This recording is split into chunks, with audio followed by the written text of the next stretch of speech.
Olá, olá! Olá, pessoal! Vamos começar nossa noite de motim. Boa noite, gente! Boa noite que está chegando. Jefinho, como está? Sejam bem-vindos ao motim, a live dessa semana, né? A gente vem fazendo essas lives desde a semana passada, muito legal. Sejam bem-vindas, bem-vindos, que estejamos juntas e juntos aqui nesse encontro. Boa noite a todas, a todos. Muito feliz que a gente esteja de novo juntas e juntos aqui. Boa noite. Sejam bem-vindas e bem-vindos.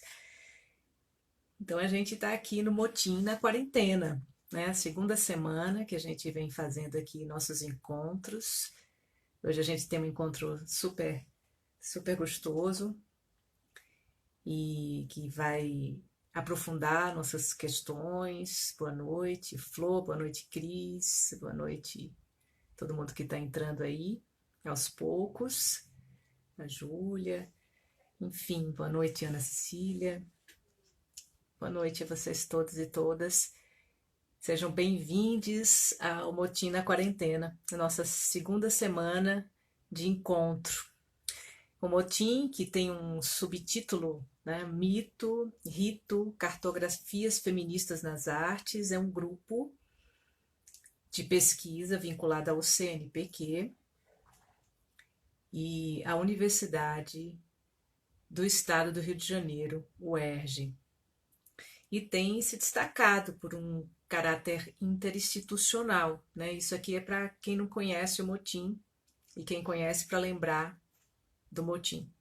Então, o Motim é um grupo de pesquisa de caráter interinstitucional, gerando discussões e pesquisas não só na UERJ, mas também na Universidade do Estado de Santa Catarina, o UDESC, e na Universidade Federal do Rio Grande do Norte, o UFRN.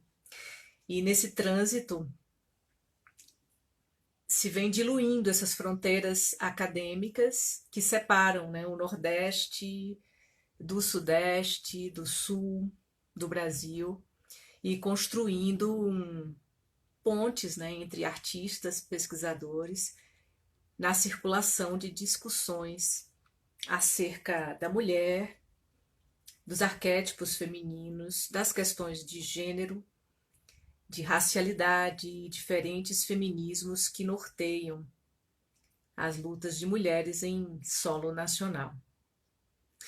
E é muito legal ainda a gente saber que o grupo Motim reúne investigações no âmbito da graduação, da pós-graduação, trafegando pelo campo do mito como um suporte, pensando a narrativa mítica enquanto um espaço de reconto da gênese do que é pessoal, né, do que é pessoal, numa trama que eu entendo como uma trama retroalimentativa com as demandas sociais, que são fundamentalmente políticas.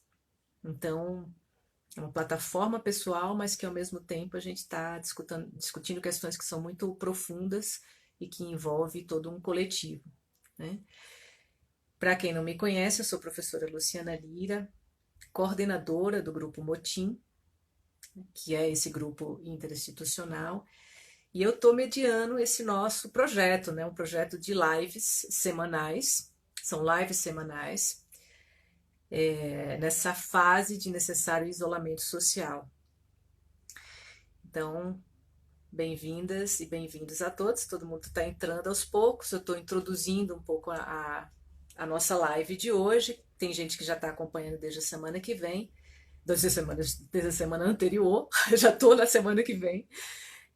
Mas, enfim, desde a semana anterior. E a gente tá indo, né, muito bem nessas nossas lives. Semana que vem a gente tem novamente, segunda e terça. E sempre às 20 horas. E essa semana a gente tem hoje às 20 horas e amanhã temos também uma outra live às 20 horas, onde a gente vai conversando sobre questões que são muito pertinentes no mundo de hoje, que tem muita relação com as pesquisas que vêm sendo desenvolvidas pelos pesquisadores da UERJ, da UDESC, da UFRN, que são universidades onde eu acabo orientando pesquisas de pós-graduação e também pesquisas de graduação.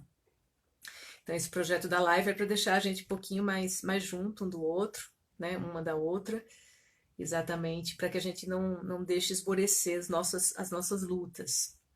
Falando em luta, o tema geral, né, dessa semana, na semana passada e dessa semana também, que vai findar amanhã, é o tema geral, exatamente poéticas e pedagogias pretas nas artes da cena, racialidade e feminismos. Então a gente tem essas dimensões aí para discutir dentro dessa nossa live de hoje também, né? Como a gente fez semana passada, que a gente teve com a Maria Flor, teve com a Janaína, teve com a Fernanda. Essa semana a gente está com a Adriana amanhã, Adriana Rolim, e hoje a gente tem a presença de Kleber Lourenço. E aí eu vou ver se o Kleber já chegou por aqui, vou chamá-lo aqui. Seja bem-vindo. Chegue já. Chegue já. Oi. Oi! Olá. Todo Oi, barbado. Lu! Barbudo, super barbudo, Super cabeludo. barbudo. Cabeludo. Isso faz parte dos processos da quarentena. Exatamente, o As isolamento me mudanças, deu né? cabelo. Cabelo. Exatamente. Então a gente está com o Clebinho aqui, né? Kleber é artista da dança, do teatro, educador, pesquisador em artes da cena, é doutorando em artes pela UERJ e mestre em artes pela Unesp, em São Paulo. Seus trabalhos concentram-se nas linguagens da dança, do teatro, em cruzamento com as culturas populares, atuando nas áreas de coreografia, encenação, formação pedagógica, é diretor pedagógico e artístico, né, da Visível Núcleo de Criação, encenador dos espetáculos Sangoma e Alodez, né, Manifesto de Cura e Gozo das Capulanas, Companhia de Arte Negra, e atualmente ele está orientando, né, está como orientador artístico pedagógico no Programa de Qualificação em Dança do Estado de São Paulo e integrante da Comissão de Seleção do Edital Rumos Itaú. Então, mais uma vez, boa noite, Clebinho. Eu vou enrolando, que não é uma enrolação, né? Vou tentando deixar que as pessoas vão chegando e a gente vai apresentando aí o processo, né? Esse processo da live. E aí, Clebinho, como eu fiz na semana passada, né, com as meninas, eu também queria introduzir essa live com um pensamento, com uma reflexão, né, que eu acho que tem tudo a ver com a semana que a gente passou, tudo que aconteceu essas últimas semanas, pensando que a gente está vivenciando, né, uma crise coletiva. Isso aí tem a ver até com uma autora que a gente vem estudando no Motim, né? A gente estudou bastante ano passado e esse ano acaba inspirando a gente em várias instâncias, que é a figura da Bell Hooks, e de alguma maneira ela traz uma reflexão que eu acho bem importante. Lógico que ela localiza um pouco dentro do contexto dos Estados Unidos, porque ela está lá, né? Eu acho que a gente sempre tem que fazer essa ponte do que é esse movimento negro, né? Aqui no Brasil também, que eu acho que tem fundamentais diferenças. Mas, enfim, mas ela faz uma reflexão que eu acho muito poderosa, né? Que ela diz assim, né? Que a gente está vivendo numa crise coletiva, né? Vivenciamos nossa crise coletiva como afro-americanos, e completo afro-brasileiros, né? No domínio dessas imagens, né? A gente falou isso também na semana passada. Seja no rosto dos moradores de rua, encontrados nas metrópoles, ou nos becos das cidades pequenas, no olhar perdido dos desempregados ao ver pessoas que amamos, viciadas em drogas, em alguma cena trágica de filme que fica na cabeça. Nós vemos, né, que estamos a gente vê que a gente está com um problema, né, que a gente tem um problema social gigante que atravessa séculos. Isso reverbera um pouco nessas mortes que a gente viu recentemente, desde assassinatos até situações de acidentes que são assassinatos, em alguma medida, né? É um espectro muito amplo dessa reflexão. E se na perspectiva de Hooks, né, o negro o negro e a negra sabe que está com problemas ao se deparar com as imagens, né, dessa tragédia social. Quando a gente olha para o teatro, quando a gente olha para a cena brasileira, né, a gente sabe que a tragédia do negro e da negra na cena é, sobretudo, a sua própria ausência, né? O fato dos negros e negras estarem ausentes da cena, né, com as suas reflexões, com as suas temáticas, quando não a total impossibilidade de controle da sua própria imagem, né? Na verdade, de as pessoas estarem falando sobre elas, né? Sobre vocês, né? E aí eu fico pensando, só para a gente problematizar de uma perspectiva social, que eu acho que também tem a ver com a conversa passada, né? Como é que você se vê, Clebinho, nessa tragédia social, como homem, né? Como negro, como gay, mas com privilégios de estudos e espaços de trabalho, né? Que, em alguma medida, querendo ou não, você é um doutorando, você fez mestrado, né? Com toda a luta e tal, mas você está numa posição privilegiada em relação a outros e outras. Então, como é que você se vê aí nesse plano, né? Me fala um pouquinho sobre isso, assim.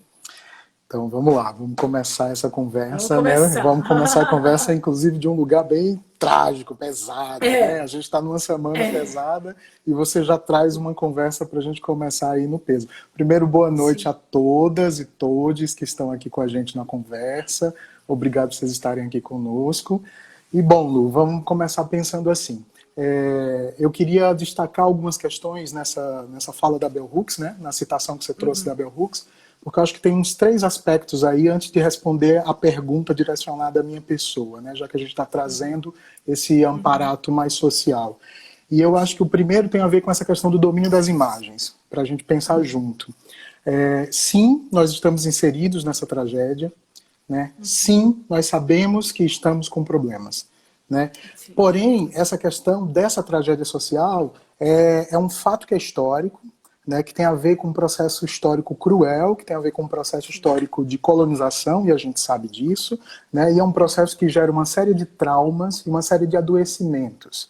Esses adoecimentos são adoecimentos psíquicos, eles são adoecimentos físicos, eles são adoecimentos individuais e sociais também. Né? Então, isso é um dado. Então, tendo consciência dessa questão da tragédia social em que a gente está inserido, eu fico pensando, e talvez para a gente começar uma reflexão juntos, aqui juntos, a pergunta que eu também me faço e nos faço é: quem manipula essas imagens? Né? A Uhum, serviço de que essas imagens estão sendo manipuladas? E é claro que dentro dessa estrutura que é dada, que nós estamos inseridos e que é trágica e que é histórica, a branquitude ela domina essas imagens. Né? A branquitude, de uhum, alguma maneira, ela manipula essas imagens. E sim. acontece uma grande espetacularização do sofrimento do sujeito negro. Né? Então há uma Uhum, espetacularização enorme dessa situação. Então, ao mesmo tempo que nós estamos passando por um processo, uma luta que já é antiga, que não é de agora, mas agora a gente tem uma série de instrumentos que tornam isso muito visíveis, né? Então, ao mesmo tempo que está acontecendo um processo grande de manifestação, de revolta, de reivindicação, paralelo a isso, há também uma grande manipulação dessas imagens consideradas uhum, trágicas, dessas imagens uhum, sociais, a serviço da branquitude, né, e a serviço de uma grande espetacularização do sofrimento.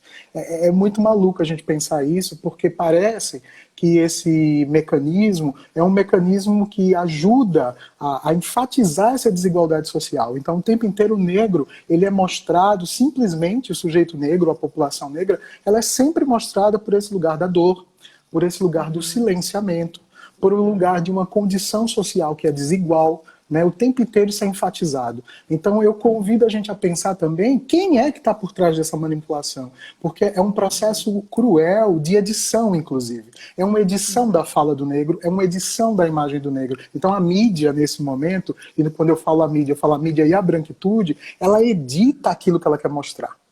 Ela edita, uhum, inclusive, a fala do sujeito negro, né? Então ela uhum, recorta e ela fala exatamente aquilo que ela quer mostrar. Então acho que é interessante, dentro desse panorama trágico, que é histórico, que não é de agora, né? É uhum, legal a gente perceber o que está por trás disso e a serviço de que está isso. Né? Ainda uhum, uma outra coisa que eu queria trazer, um outro aspecto a partir da fala da Bell Hooks, é a questão da ausência, que você também traz aí na reflexão, né? Sim, Então, pensando essa ausência, sim, a gente sabe que há uma ausência do sujeito negro na cena, e aí eu amplio isso, há uma ausência do sujeito negro nos espaços de poder, nos espaços sociais de ok. poder, né? E a gente sabe disso. Né? Devido ao quê? Devido a mecanismos, que são esses mecanismos da branquitude que a gente citou agora. São mecanismos que o tempo inteiro controlam e dominam essa imagem do negro. Né? Então, acho que tem uma questão da ausência. Novamente, a gente percebeu um fato que é histórico, um fato que é social, que justifica também essa ausência, que justifica também essa tragédia social do qual a Bell Hooks está pontuando e a gente está conversando aqui. Como é que essa ausência acontece? Ela acontece de várias maneiras, né? São muitos mecanismos para isso, que tem a ver com o racismo estrutural, são mecanismos estruturados que tem a ver com esse racismo estrutural que a gente sabe que existe. Né? Então, a ênfase nessas imagens, o silenciamento da fala, né?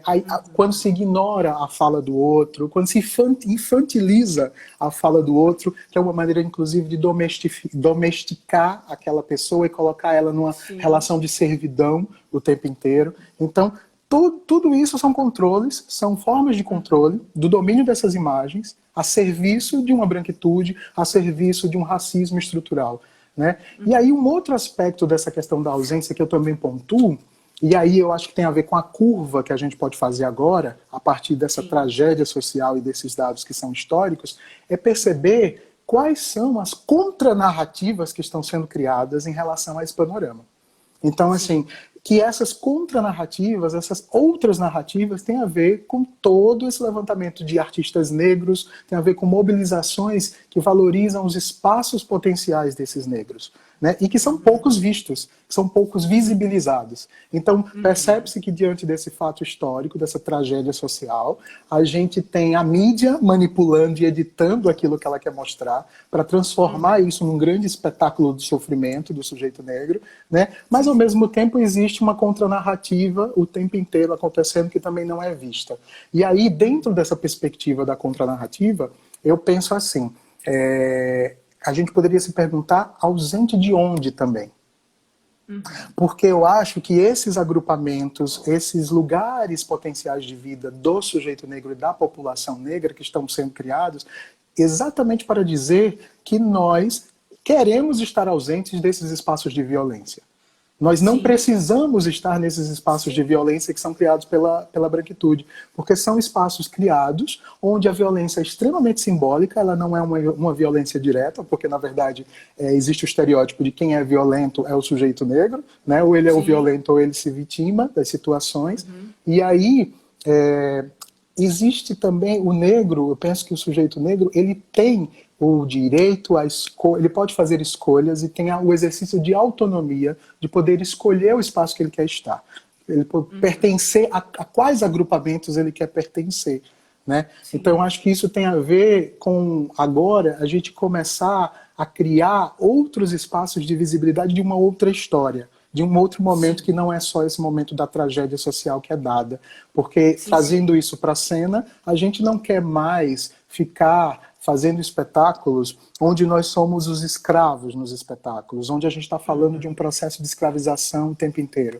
Né? Nós não precisamos mais desses espaços. Então, outros espaços estão sendo criados. Então, a ausência se dá de duas formas. Há uma ausência que é um exercício de autonomia de determinados espaços e lugares, e há uma ausência que é fruto de um processo de racismo estrutural, fruto de um processo dessa tragédia social que é histórica.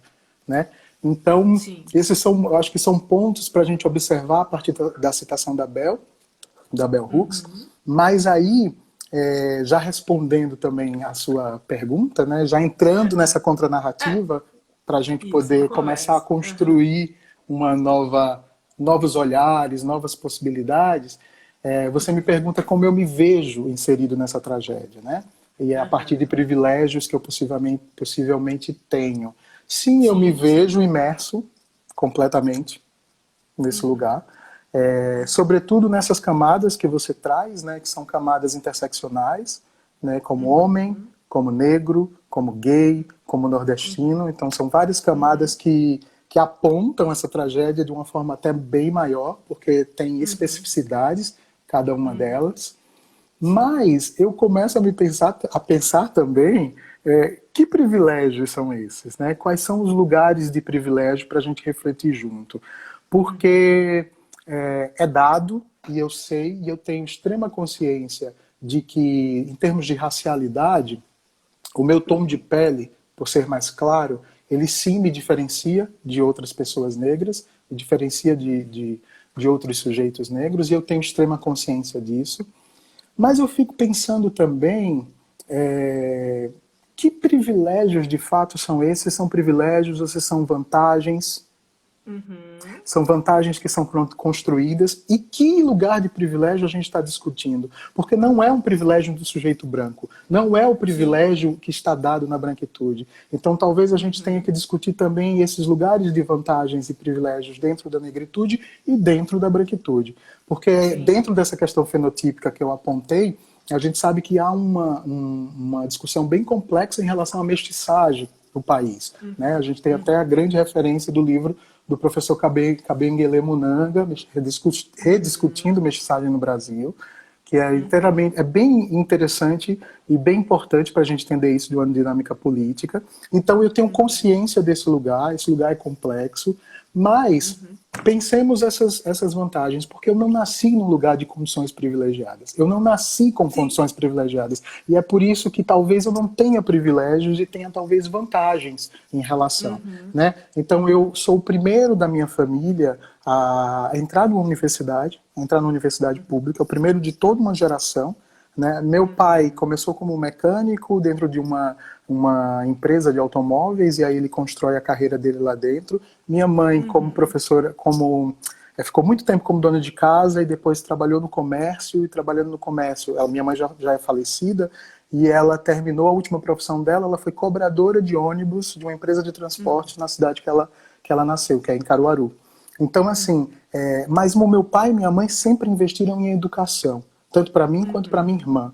Então, essa sensibilidade, essa luta de acreditar que é na educação e no processo formativo que eu pudesse ser um cidadão e que eu pudesse estar inserido dentro da sociedade. Né? Então, a partir dessa dinâmica de um processo formativo e de uma educação, eu sei as vantagens que eu conquistei, oportunidades me foram dadas, né? E oportunidades que também eu criei. E dentro dessas oportunidades, eu considero que, claro, eu tenho consciência que eu tenho vantagens em relação a outras pessoas. Mas o fato disso tudo, dessa discussão, que eu acho que ela não se encerra aqui, mas eu acho que são elementos para a gente pensar esses lugares de privilégio na negritude e na branquitude, é que eu não nasci com condições privilegiadas e existe um histórico construído aí também de relações de trabalho, relações de estudo.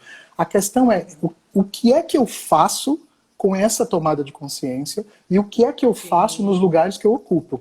E é uma discussão também que a gente traz até para a branquitude, né? O reconhecimento dos seus privilégios e o que você faz nesses lugares e o que você ocupa. E eu acho que de alguma maneira, isso tem a ver com a minha vocação, que é a vocação artística, a vocação para a educação, o querer ser professor, o querer estar investindo nesse processo formativo na universidade, de fazer um mestrado, fazer um doutorado e querer ir para a sala de aula.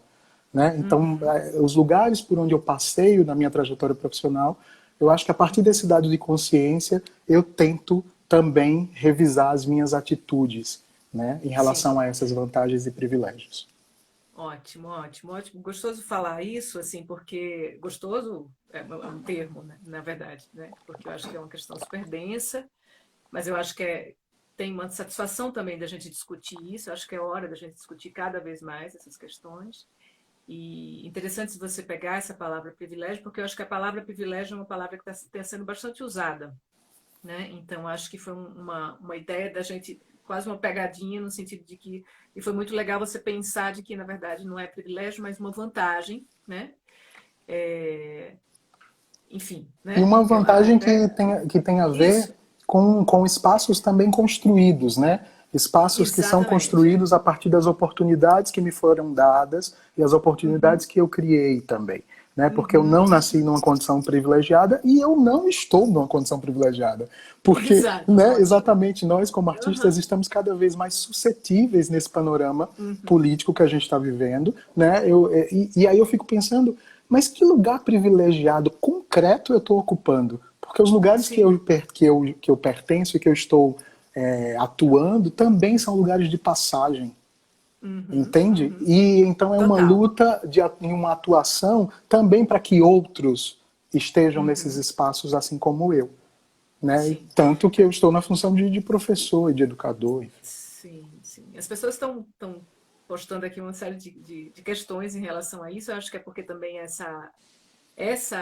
vamos dizer assim, essa reflexão que a gente abriu a nossa live hoje, eu acho que é bastante poderosa, né? Eu acho que é uma reflexão que para a gente levar, né? Sim, ela não se encerra Para aqui, mais, né? não se encerra, exatamente. Aqui é só um disparo, né? Um disparo para a gente pensar em mais questões.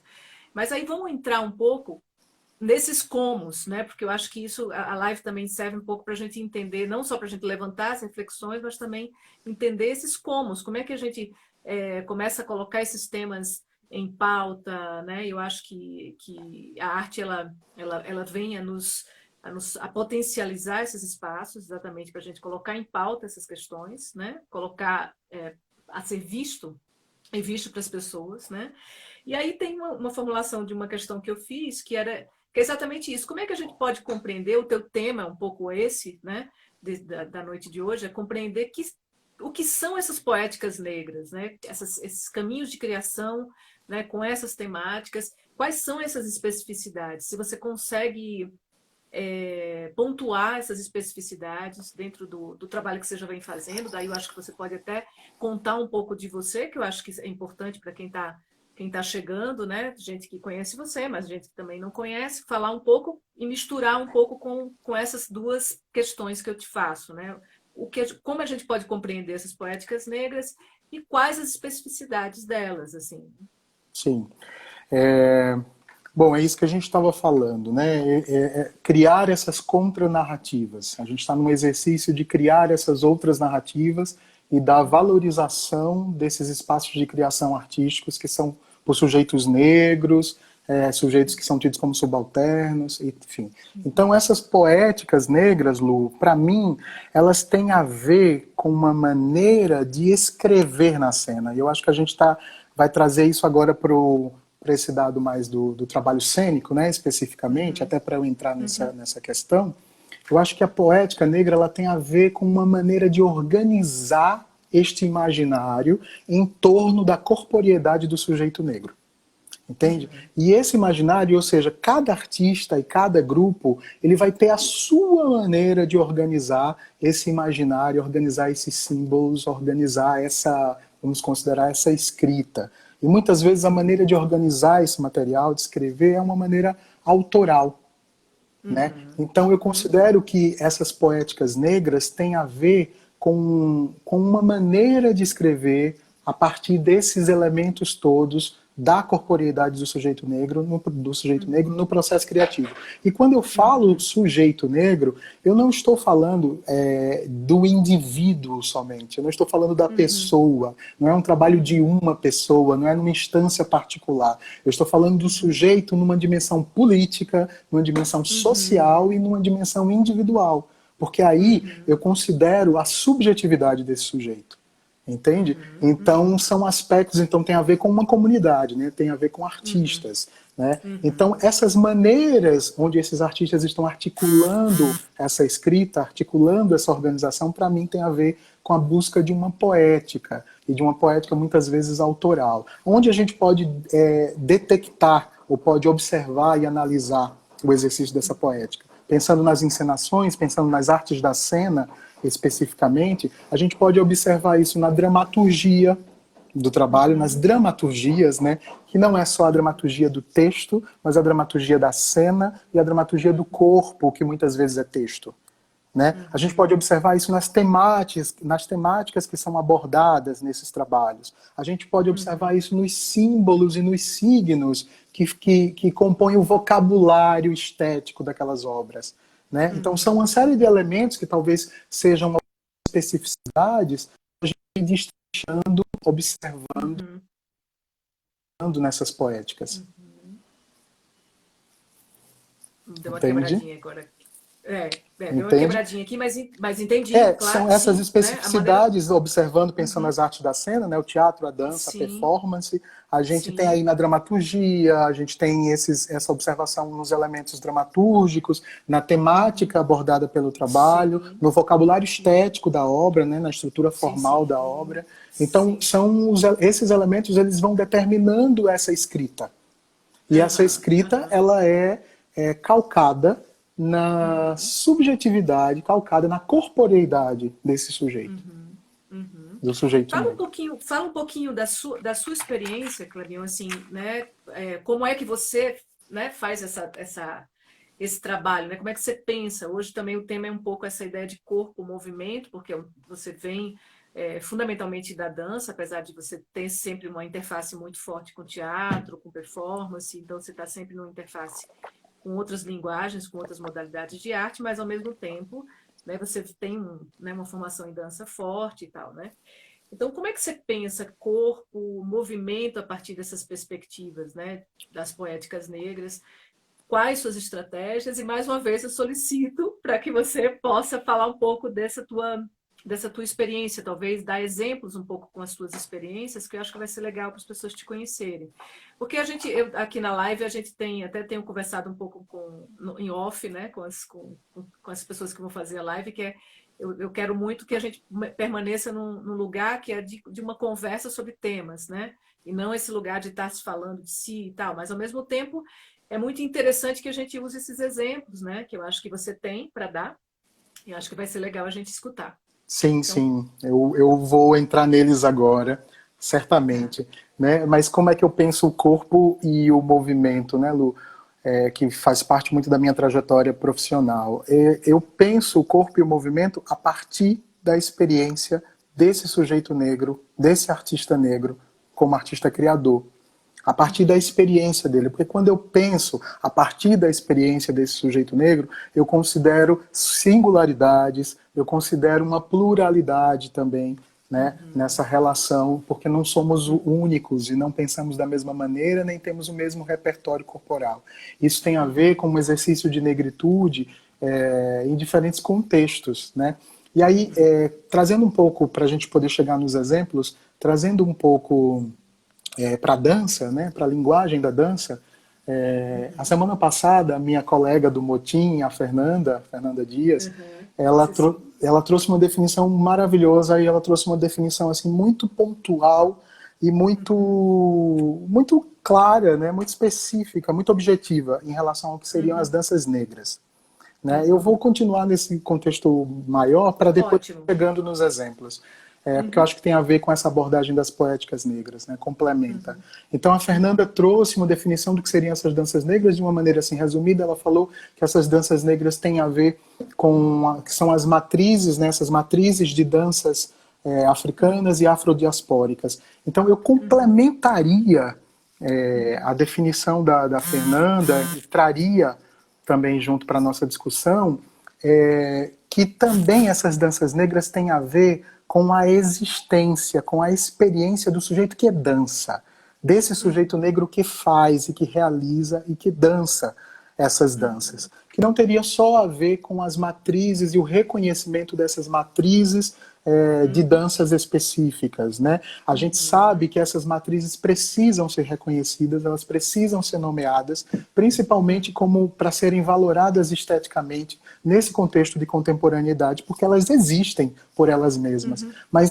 junto com isso, eu fico pensando na experiência do sujeito que dança, porque aí sim, quando eu uhum, considero a experiência do sujeito que dança e que faz, eu levo em consideração, como eu já falei, as singularidades, as subjetividades e a pluralidade desses modos de existir dentro de uma uhum, negritude. Então, por exemplo, eu vou ter artistas, para dar exemplos, a gente pode pensar que a abordagem de negritude dos artistas no norte do país, uhum, elas teriam a ver com o contexto em que elas estão inseridas, elas teriam a ver com a corporeidade daquele sujeito naquele contexto. Então, talvez a uhum, temática abordada nos espetáculos tenha a ver com questões afro-ameríndias, porque pode ser uma discussão daquele contexto. Né? Aqui no sim, sim. Sudeste, aqui em São Paulo, especificamente, a gente tem uma outra realidade, a gente tem um histórico grande de militância de negritude, da definição dos conceitos, a gente tem uma ação nas periferias, e isso também determina um outro engajamento e uma outra experiência desse sujeito negro.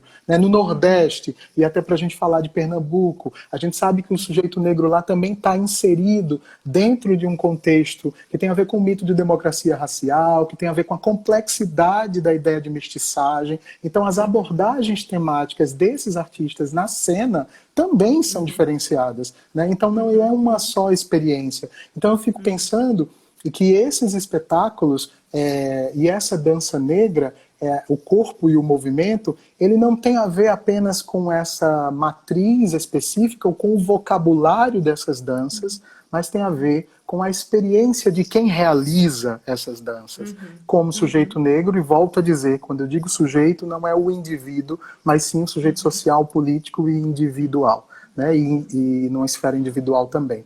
Então, vamos pensar em outros exemplos, né? O próprio passinho, que é uma dança que a Fernanda também trouxe e que a grande mestra Carmen Luz, que é uma artista do Rio de Janeiro, que também cita bastante e que eu também há muito tempo venho observando. O passinho, por exemplo, é uma junção de uma série de passos e vocabulários, né, que tem o frevo, a gente vê a capoeira, a gente vê as danças urbanas, mas o que é que está em jogo ali? O que está em jogo ali é a maneira como aquele artista articula aquela movimentação a partir da sua vivência, do seu repertório e do lugar em que ele se insere. O passinho no Rio de Janeiro tem características, o passinho no Recife tem outras características a partir daquele contexto. O passinho em São Paulo tem outras características. E essa maneira de atualizar esses códigos, atualizar esse vocabulário, tem a ver com a experiência do sujeito negro. Né? Então, novamente, eu enfatizo e complemento que essa ideia das danças negras, ela está atrelada, para mim, muito à existência desse sujeito que dança, né? Na comunidade, no contexto em que ele vive. E aí, como que eu chego nisso tudo? Né? Eu chego nisso tudo a partir de uma vivência também que é pessoal. Né? Porque eu sou um artista da dança, em cruzamento com o teatro, participei muito tempo, acho que eu vou considerar alguns pontos, assim, um principal ponto que para mim é uma grande escola, foi uma grande escola. Eu dancei numa companhia chamada Grupo Grial de Dança, em Pernambuco, no Recife. Uma grande, grande, grande escola, porque lá eu tinha contato com esse material, né? Foi uma segunda experiência minha com as tradições populares e com toda essa discussão. E mesmo que os espetáculos do Grial não trouxessem a discussão da negritude para a cena, mas foi exatamente a partir desse contexto de mexer com essas matrizes populares e matrizes de diversas danças populares, o frevo, o maracatu, a capoeira, o cavalo marinho, que eu pude, inclusive, entrar em conflito e buscar me perceber como sujeito negro e a experiência de corpo, de corporeidade, para além do vocabulário dos passos e do vocabulário das matrizes daquelas danças. Né? A gente pode pensar, por exemplo, então essa primeira experiência no Grial me trouxe muita reflexão sobre tudo isso, né? Também foi uma companhia em que a gente viajou muito pelo Brasil e que a gente também teve contato com outras manifestações. E tudo isso faz parte dessas minhas reflexões, né? Um segundo momento muito importante da minha formação é a minha experiência aqui em São Paulo com a Capulanas Companhia de Arte Negra, né, porque também é um outro lugar de uma grande escola. Né? Aliás, antes da Capulanas tem a criação de um trabalho, dos meus trabalhos autorais, porque quando eu saio do Grial, a partir dessas inquietações e num contexto lá em 2005, 2004, 2003, que era um outro contexto também, né, de visibilidade dessas discussões, e eu tenho uma série de artistas que me inspiraram para chegar nessas buscas, que aí teria que dizer o nome de todos e são muitos, mas eu diria o nome de um que eu acho que tem uma obra também substancial e uma obra importante para pensar esse lugar de uma subjetividade do corpo negro, que é o Luiz Abreu, com o Samba do Crioulo Doido, né, que é um espetáculo muito contundente, que nesse período também trazia essas referências e essas discussões. Então é um trabalho muito inspirador, o trabalho do Luiz, né, ele está em Salvador e ele desenvolveu outros trabalhos lá a partir dessas pesquisas. Então, eu faço, na verdade, alguns trabalhos solos e autorais, e um deles, o Negro de Estimação, é um trabalho também que eu pude realizar durante 13 anos. Então, nesses 13 anos, eu passei por um processo com esse trabalho e tive contato com diversas realidades, porque foi um trabalho que circulou muito. Então, toda essa experiência prática, ela fez com que eu chegasse nessas observações e chegasse nessas pequenas conclusões que eu trago na minha pesquisa. E aí, após o Negro de Estimação, tem essa experiência com a Capulanas, que é uma grande, grande escola, porque com aquelas mulheres, para quem não sabe, as Capulanas Companhia de Arte Negra é uma companhia de teatro negro feminista, aqui de São Paulo, situado na periferia de São Paulo, na Zona Sul. E no convívio de 7 anos com essas mulheres, eu dirigi 2 espetáculos de teatro e elas me ensinaram muitas coisas em relação exatamente a essas poéticas, em relação a esse pensamento estético de uma arte negra. Né? E foi uma troca muito grande de aprendizagem, na verdade foi, não é, porque nós ainda continuamos em contato e elas continuam me inspirando e me ensinando. Então, essa vivência na construção desses 2 espetáculos com as Capulanas me trouxe esse exercício e esse olhar para essa poética negra, para o desenvolvimento disso na cena, para trabalhar a dramaturgia nesse lugar, para trabalhar esse vocabulário que tem a ver com a estética negra. Né? Então, trazendo alguns exemplos, alguns elementos da minha história pessoal, eu considero que esses são elementos importantes, né? Para chegar e juntar todas essas informações em relação à poética negra, em relação às danças negras. E claro que a partir dessas vivências tem cruzamentos com outros artistas também, né, que ainda acontecem e que também são muitos, né, então não daria para nomear todos agora, mas são muitos artistas com quem eu troco essas reflexões e essas práticas. Sim. Essa tua fala me fez lembrar de algumas questões que a gente vem também estudando no Motim, no grupo, para quem está entrando agora, né? O grupo Motim é um grupo de pesquisa, né? Que desenvolve pesquisas na UERJ, mas com interfaces com a UDESC, a UFRN.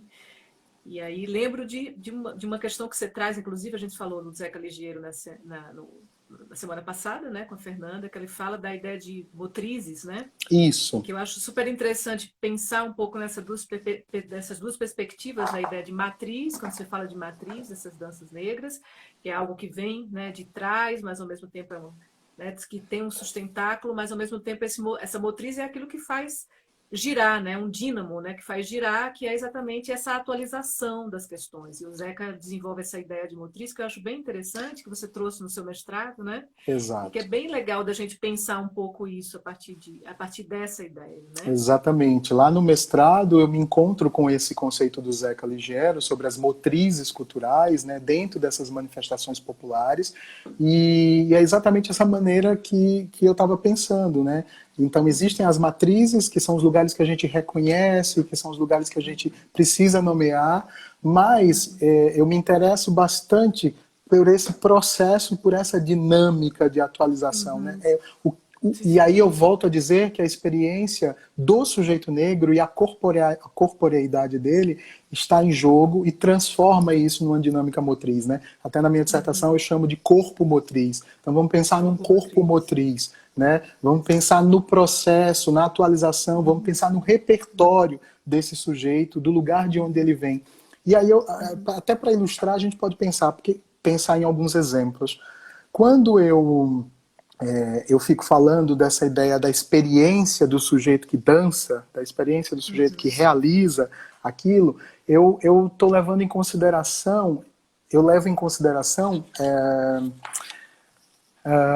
esse corpo nas suas diferentes singularidades, sabe, Lu? Porque assim, aí eu vou levar em consideração as danças, sei lá, vamos para dar um exemplo. Eu dei um exemplo do passinho, que tem essa maneira como o dançarino atualiza aquilo ali. Mas o cavalo marinho, por exemplo, que não é exatamente uma dança, é uma manifestação popular que envolve teatro, dança, música e poesia, né, literatura.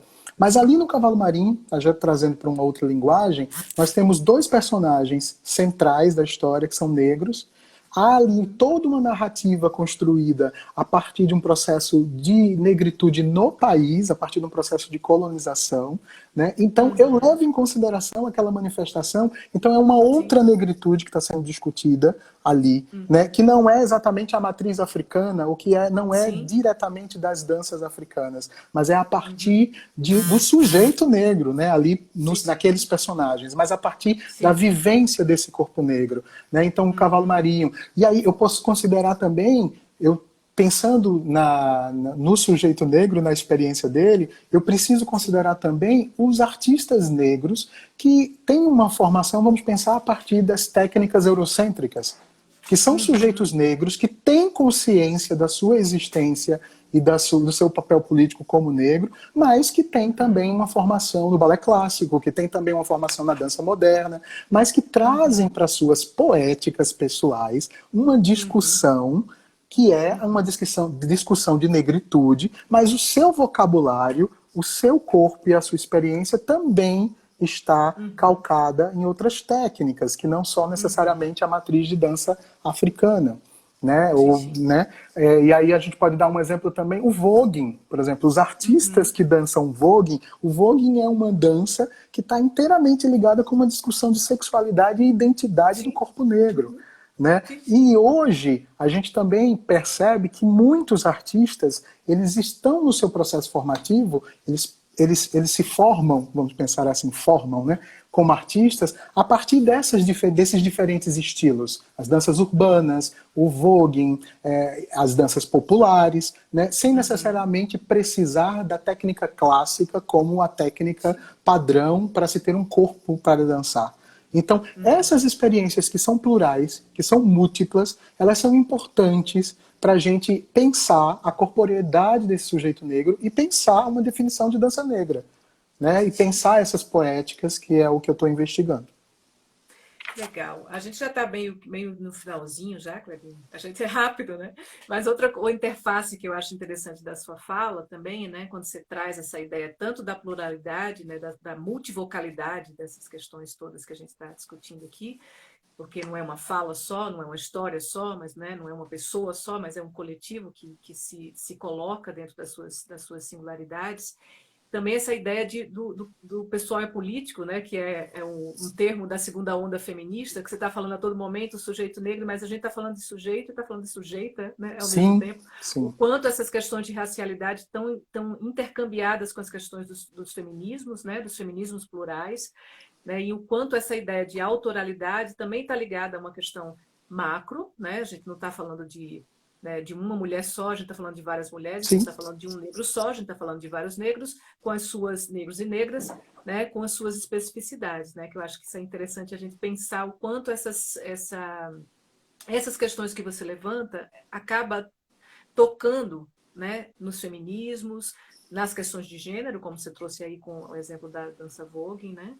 Então, acho que a gente pensar um pouco essas interfaces é muito legal, né? É muito Sim. legal, porque acaba sendo essa margem que se levanta, né? Uma margem que, a princípio, não, né? Uma multidão de pessoas, na verdade, que não é uma margem exatamente, né? Vai alcançando uma centralidade. E aí eu fico pensando, eu acho que isso também tem a ver um pouco com sua pesquisa, né? Com a sua pesquisa, a pesquisa que você está desenvolvendo no doutorado agora, a gente tem só mais 5 minutinhos, né? Para você falar um pouco do que você está fazendo agora, né? Dentro do seu processo de doutorado na UERJ, que tem uma relação com o motim, né? Em alguma medida, né? Você está lá com as discussões com o grupo e ao mesmo tempo desenvolvendo sua pesquisa, que tem essas questões todas que você levantou ao longo da sua fala, né? Sim, essa pesquisa, a pesquisa do doutorado, ela tem a ver com tudo isso que eu falei. Na É só para verdade. você resumir e Vou dizer o que, é que tentar você está fazendo agora exatamente para a gente. para a gente não ser redundante, né? É. Tem a ver com tudo isso que eu falei. A pesquisa do doutorado, ela está vinculada. Eu tô tentando pensar essas poéticas negras e pensar essas poéticas negras nessa instância de pluralidade, né? Essas experiências do Uhum, sujeito negro em diferentes contextos, a partir de uhum, experiências que são a partir da subjetividade do sujeito negro, a partir da experiência pessoal. eu falo o tempo inteiro sujeito, e é exatamente tudo isso que você falou, sujeito, sujeitas, volto a dizer para quem entrou agora, que eu falei lá no início, eu falo sujeito negro numa definição próxima às questões identitárias de sujeito social, político e individual. Né? Porque essa ideia porque é retirado essa subjetividade, né? Essas três coisas elas caminham juntas e compõem a subjetividade do sujeito negro, a instância social, política e individual. Então ela é de uma maneira coletiva, ela está no coletivo, ela não está sozinha, ela não está isolada. Né? Então, essas diferentes perspectivas eu estou investigando no doutorado, e aí no doutorado a ideia é partir dessa experiência com a Capulanas, nessa grande escola dessas mulheres que me ensinaram na prática essa realidade da poética negra, essas instâncias da estética negra, partir dessa experiência nos espetáculos que eu dirigi com elas, para dialogar com outros artistas da dança, da performance, de diferentes regiões, Sudeste e Nordeste, exatamente para criar espelhamentos e não uma única visão e uma única definição de dança negra, mas criar esses espelhamentos, né? E aí a experiência seria com artistas de São Paulo, Rio de Janeiro e Recife, que é o lugar de onde eu venho. Então, criar esses espelhamentos, pensar nessa pluralidade, nessas singularidades, eu acho extremamente importante. Então, no doutorado, eu venho buscando isso, né? A partir dessas experiências pessoais. E tem um trabalho prático, né? Que talvez você possa falar Sim, tem um trabalho prático que eu estou tentando realizar, mas ele está indo no tempo dele, que é o tempo, E inclusive, da agora com pesquisa, e quarentena, agora com quarentena aí você dançando dentro de dançando casa. dentro de casa, que é o que me cabe. Pedreira, viu? É É pedreira. pedreira nessa cidade. O trabalho chama-se Pedreira, é um trabalho que eu estou Uhum. catucando já faz há um tempo. E tem a ver com essa experiência aqui, com a cidade de São Paulo, tem a ver com a minha experiência pessoal também em relação a elementos da religiosidade, né, e a minha subjetivação, vamos dizer isso, em relação a isso tudo. Sim, Né? Então, sim. talvez nesse trabalho é isso. Parte do Capulanas, uma conversa com artistas do Nordeste e do Sudeste, e, de novo, eu volto para a minha experiência pessoal, para também não ficar nesse lugar do antropólogo que só vai a campo para olhar a experiência do outro. Então, eu Sim, volto sim. para a minha experiência pessoal e tento entender para onde é que isso vai, né, depois. Que Sim. provavelmente me interessa que isso vá para o processo formativo, né, para a sala de aula, para o trabalho com artistas, que é o lugar que eu quero estar. Então, acho que tem a ver com isso. Sim, é interessante você falar dessas questões da formação, né? Porque também a gente está, essa semana, amanhã a gente vai fazer um processo de transição das lives, né? Porque a gente começou com essas temáticas, né? Com a questão da temática de racialidade, as poéticas negras, e a partir de amanhã, a gente vai começar a falar de. Na verdade, tudo está muito embrincado, né? Poética e pedagogia, vocês estão a todo momento falando que vocês estão sempre nesse trânsito entre a cena e a sala de aula, e a sala de aula de arte, né? De arte, de dança, de Sim, teatro, de performance. Então, mas de qualquer maneira, a gente está tentando circunscrever a partir de amanhã aspectos mais pedagógicos, né? Experiências mais pedagógicas de sala de aula e tal. Então, a partir de amanhã, a gente já começa a conversar um pouco sobre isso. Mas eu acho que a gente fez uma trajetória super bonita hoje, né? Pensando sobre essas questões todas. Me vem de novo a fala até da Bell Hooks. Eu trouxe super a Bell Hooks desde a semana passada, porque, enfim, é uma autora que a gente vem trabalhando bastante desde o ano passado, né? No Motim, sim, junto com outras que estão chegando e outros que estão chegando, e a gente está estudando. Mas ela falou, né? E a semana passada eu também enfatizei a ideia de que o fato da gente estar produzindo vamos dizer assim, esse espectro, né, de pensamento é no sentido de romper um modelo que é hegemônico, né? Um modelo que é hegemônico de ver, de pensar e de ser, né? Então, como é que a gente consegue entender que tem outras camadas aí, né? Que a sociedade é composta de várias outras camadas que muitas vezes estão aí invisíveis e, na verdade, produzindo, né? Produzindo para uma camada que está altamente visível e se prevalecendo disso, né? Então, eu acho que o modo como você vem trabalhando, né, e a maneira que você está conduzindo suas pesquisas, eu acho que de alguma maneira é um caminho libertador, né, um caminho que procura essa libertação, que é algo que a Bell Hooks fala, da gente inventar novos jeitos, né, de criar essas interfaces para que a gente possa criar um mundo novo, né? Eu acho que essa pandemia ela está ensinando a gente a perceber cada vez mais essas camadas, né? Sim, sim. Para quem não estava percebendo, na verdade, porque eu acho que quem está estudando, quem está na arte, está a todo momento percebendo isso e tentando mostrar isso de alguma maneira nas suas plataformas, né? Nas suas experiências artísticas, na sala de aula. Mas tem muita gente que está aí no mundo que não está percebendo muito, né? Sim. Que essas camadas são nocivas para a nossa convivência, para nossa ideia de humanidade mesmo, né? Então, acho que essa morte do menino Miguel, né, na semana passada, que impactou todo mundo em Recife, mas que atingiu o Brasil inteiro, né, indignou o Brasil inteiro, eu acho que tem a ver um pouco com essa tragédia social que a gente começou falando sobre tragédia social, né? O seu trabalho, de alguma maneira, evidencia, né, essas margens, evidencia e vai trazendo isso para a cena, né, para o centro das Sim, eu coisas. acho que tem. A gente está imerso nessa tragédia social, mas eu volto a dizer para a gente estar atento para a espetacularização desse sofrimento também, sabe, Lu? Uhum, E, uhum. e eu acho que o meu trabalho traz esses aspectos e também a gente pensar quem é que está, porque eu acho que a gente está num exercício de denúncia. Quando a gente vai para a Sim, cena, nós artistas negros escolhemos isso. denunciar determinadas coisas a partir de alguns temas que a gente escolhe, Uhum, mas somos uhum. nós falando de uma realidade, não o outro falando da gente, nos colocando no Isso. lugar, né, que tem a ver com aquela coisa do domínio das imagens que eu falei no início da conversa. Quem está dominando essas imagens? Quem Sim. autoriza? Que agrupamentos são esses que estão sendo criados pela branquitude que nos Uhum, quer aparentemente lá dentro para manter o controle da uhum, informação, para manter o controle epistêmico, né? Então, na uhum. verdade, para manter o domínio dessas imagens, para manter Sim. esse lugar de domínio. Então, a gente criar outras estratégias e criar outras alternativas, por mais que seja doloroso, por mais que seja conflitante, porque é conflitante o tempo inteiro, Aham, para a gente aham. mesmo, para a população negra e também em Uhum, função, em relação à branquitude. Então são uhum, muitas camadas, mas a gente precisa uhum, criar outras estratégias, sim, e eu acho que cada um, da uhum. sua maneira, vem criando essas estratégias. E quando Sim, eu digo da sua sim. maneira, não é um espaço individual, porque eu sou melhor, ou porque você não, ou porque eu quero ser, não. É porque Uhum, cabe a cada um a sua experiência de corporeidade, a sua experiência pessoal, para construir esse caminho. Eu só posso fazer dessa maneira, e é dessa maneira que eu vou uhum, tentar fazer, com todos os uhum, deslizes e com todos os avanços. uhum. Clebinho, um minuto para você falar alguma coisa para a galera. Tem um monte de gente, a gente não vai poder falar com todo mundo, enfim, mas todo mundo está aí, tanto as pessoas que estão acompanhando já o Motim desde a semana passada, novas pessoas, os integrantes e integrantes do Motim, enfim.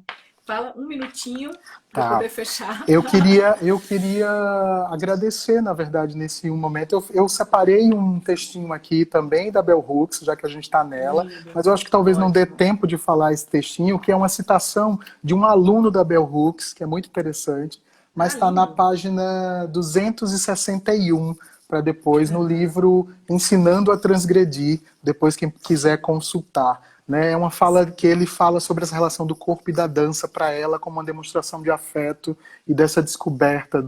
Mas enfim, eu acho que talvez não dê tempo de ler, então eu queria acabar agradecendo. Primeiro agradecendo as minhas mestras e os meus mestres na minha trajetória toda, porque tudo isso, todas essas reflexões têm a ver com todas essas mulheres e esses homens que eu tive na minha formação, que são muitos, porque eu passei por muitos lugares, então não daria para dizer o nome de todos aqui agora, nesse momento, né? Mas e todos os artistas que eu também troquei nessas experiências todas de deslocamento.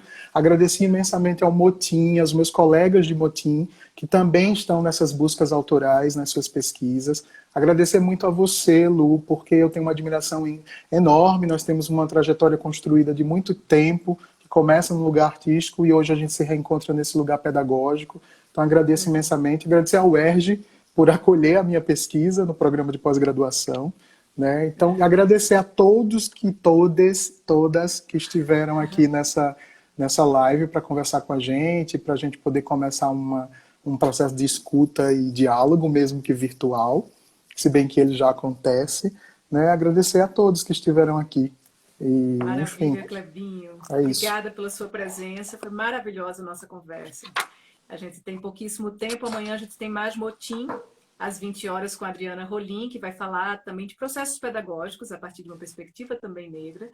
Né? E a gente continua nossas lives também na semana que vem, sempre segundas e terças, às 20 horas, discutindo temas que são muito legais relacionados às artes, aos feminismos, às racialidades e tudo isso que vem nos afetando para que a gente cresça nesse